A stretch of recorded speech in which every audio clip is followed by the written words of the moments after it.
আমি যে তোর আমি যে তোর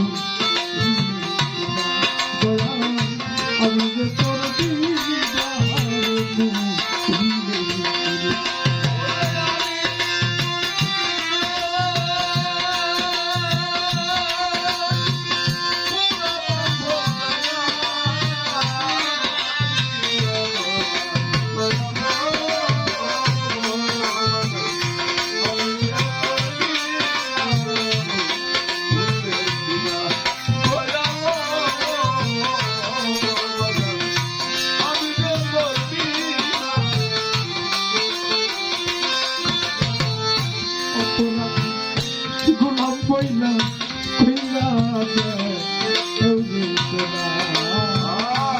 পুরাতি গোলাপ বলে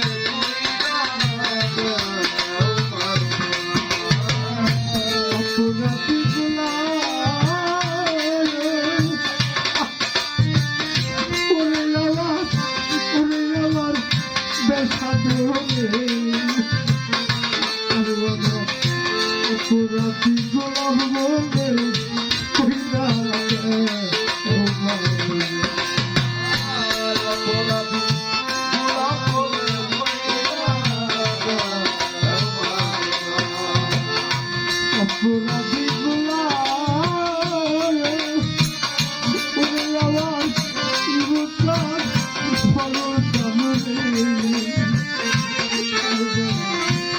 পুরাতি গোলাম বলে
নিদারুণ পীড়িতের জ্বালা সইতে আর পারি না।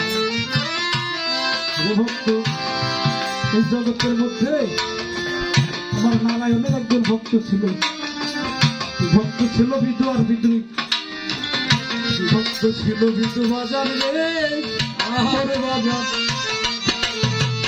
খাইতো ভিক্ষা করে নারায়ণ সেবায় তার জীবন করে করে বাজার নারায়ণ প্রেমে তার জীবন কাছে দিল বিসর্জন দিয়ে আমার সনাতন ধর্মের একটি বাণী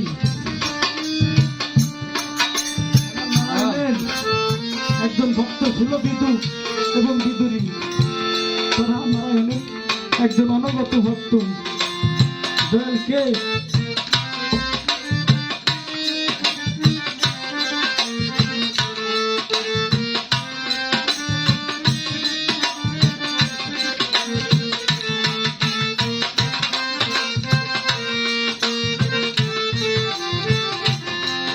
ভক্ত বিদু আর বিদুরী সারাদিন ভিক্ষা করে যা পায় তাই অন্য উপার্জন করে আর কান্দে।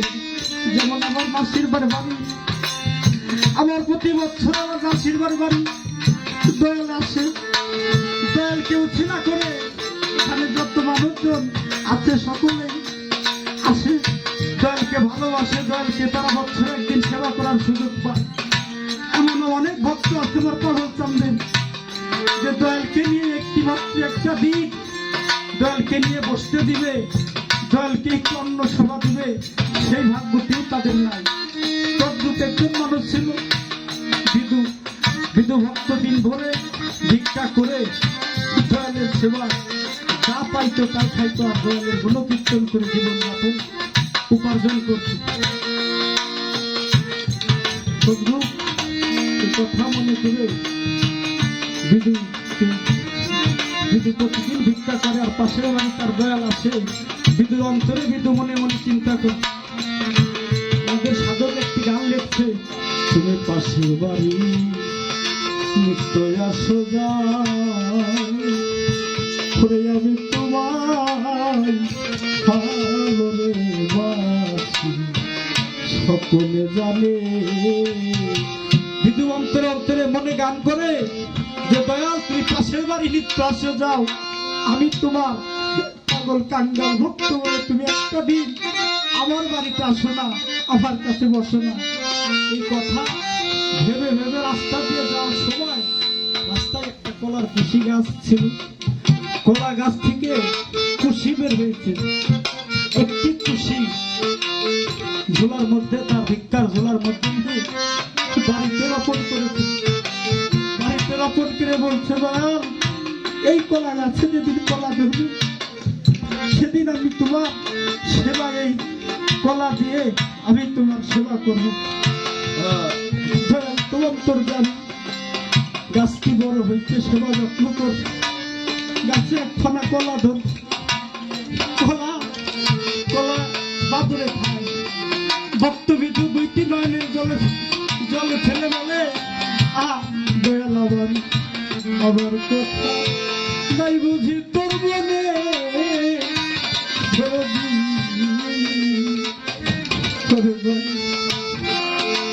আমার কথা রে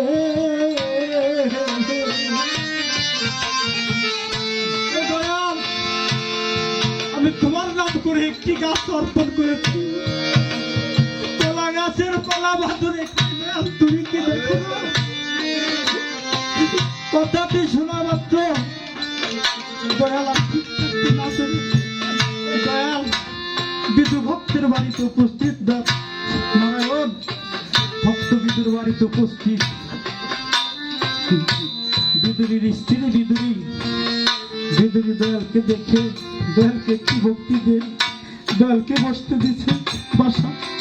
দয়ালকে যে একটু জল সেবা দিবে তেমন কোনো অন্য তার ঘরে নাই। কোনো রকম একটু বসতে দিয়ে বিদুরী একবার বাইরে যায়, একবার ভিতরে, একবার বাইরে যায় আর একবার ভিতরে। এমন করতে করতে সন্ধ্যা গড়িয়ে সকাল গড়িয়ে যখন সন্ধ্যা হয় তখন বিদ্যুৎ ভিক্ষার ঝোলাটা কান্দে করে নিয়ে বাসায় আসছে। বিদুরী ডেকে বলতেছে কই গো কি আনছাও দেও? আমাদের ঘরে না, আমাদের প্রভু নিরঞ্জন এসে কি দিয়ে সেবা দিব? আমাদের ঘরে তো একটি অন্নও নাই।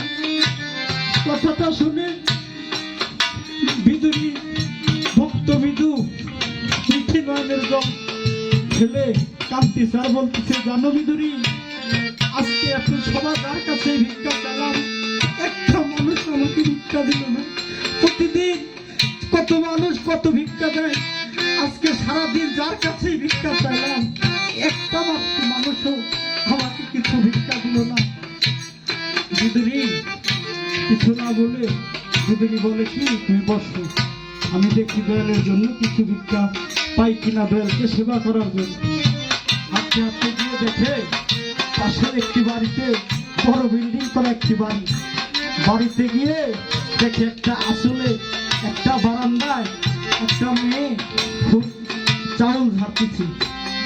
চাউল ঝাড়ার দেখে বলে যে, মা তুমি কি আমাকে কিছু ভিক্ষা দিবে, আমি গরুর সেবা করবো? ওই মেয়েটি চোখের পানি ছেড়ে বলে, এই চাইলের মালিক তবু আমি না, আমি এই চাউলগুলো ঝাড়তেছি, এই চাউলগুলো যদি ধারা সম্পূর্ণ হয় বাড়ির মালিক আমাকে কিছু খুব দেবে, তুমি কি তাই নিবে? বলে তাই দাও, আমি আমার তাই দিয়ে গরু সেবা করবো। চাউলগুলো নিচ্ছে,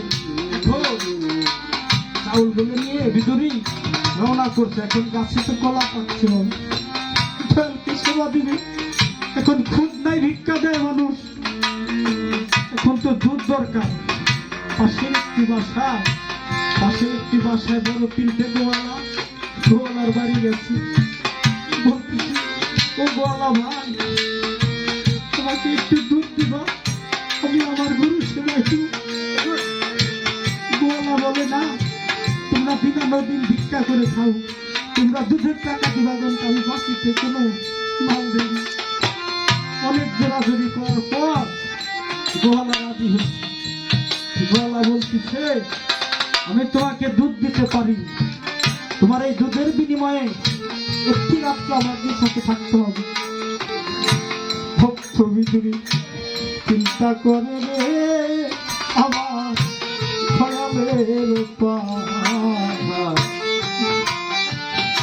যেদিন হতে পাঁচ ছিলে আমার একুব চান্দের পাহাড়,